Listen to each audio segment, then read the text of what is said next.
Hello friends, Bodo channel pin konsebo. Dayo nangtamona naigasno Bodo Job Info official YouTube channel. The big update BTC ni nangtamoni Orunodoi correction.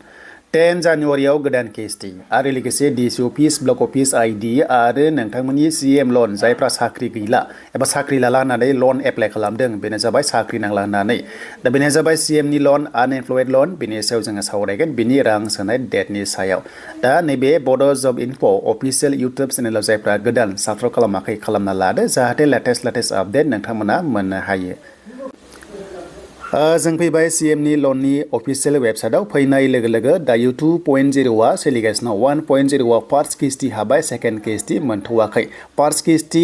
जायफ्रा मोनदों खामानि मावनांगोन होमबासो second किस्तिखौ मोननो हागोन नाथाय बावहाय सार्भे जाबाय थायो जे खामानिखौ मावदोंना मावाखै जुदि मावदोंब्लासो एप्रुभ खालामनानै सेकेन्ड किस्तिखौ नोंथांमोना नेक्स्ट फाइनान्शियेल इयारनि खाथि खालायाव मोनगोन बेनो जाबाय मार्च एप्रिलनि खाथियाव दा बिनि सिगां नाथाय 2.0 जायफ्रा दाखालि इन्टारभिउ होबाय आसाम स्टेटआव आरो BTC आव तो बिनि राङा माब्ला मोनगोन गोबांथार कमेन्ट्स खालामगासिनो दासिम बाजेट जाथ'वाखै आरो जेब्ला एसेम्ब्लियाव बाजेट हमगोन अब्लासो बिनि रांखौ नोंथांमोना मोननो हागोन नाथाय सीमा बुंनाय बादिबा नभेम्बर दानखौ बुंदोंमोन दा डिसेम्बर हाबबाय दा बेखौ डिसेम्बराव मोनगोन ना मोना मोनथिथ'वाखै नाथाय बाजेट जाथ'वाखै दासिम बेखिनि आपडेट दङ जेब्लासिम बाजेट जाया नोंथांमोननि एकाउन्टआव राङा हाबनाय नङा अके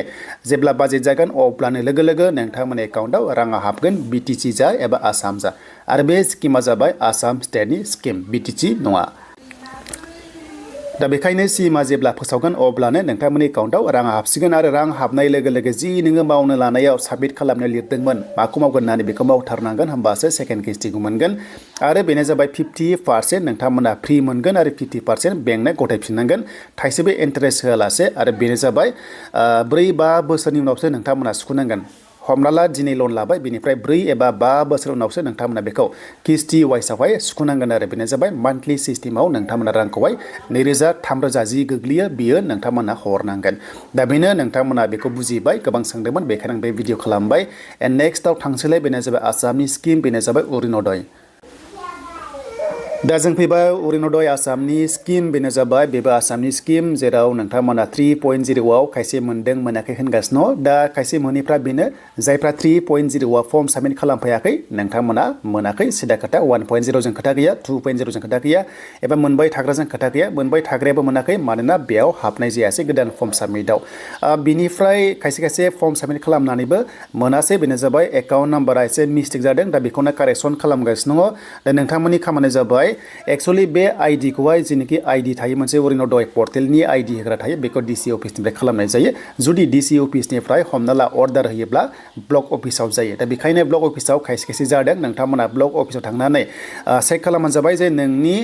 जेनेखि रेशन कार्ड नोंनि एकाउन्ट नाम्बारा मिस्टेक जादों नामा बेखौ थांनानै चेक खालाम अब्ला कारेक्सन खालामनो हायोबा लोगो लोगो नेक्स्ट किस्ति नोंथांमोना मोनगोन बेनो जाबाय 10 जानुवारि अके 10 जानुवारियाव रां सोबावगोन किस्ति सोनाया 10 जानुवारि दा बिनि सिगां खामानि मावना ला बिनिफ्राय आधार कार्डजों बेंकजों नोंथांमोना एकाउन्टजों माने लिंक खालामना ला बेयावबो खायसे लिंक गैयैफ्रा हाबाखै दे स' बेखायनो थाबैनो ब्लक अफिसाव थांनानै चेक खालामग्रो बिनि उनावसो नोंथांमोना मा जादों जाथायखौ मोनथिसिगोन आरो अके दा बेनो नोंथांमोननि थाखाय लेटेस्ट आपडेट आरो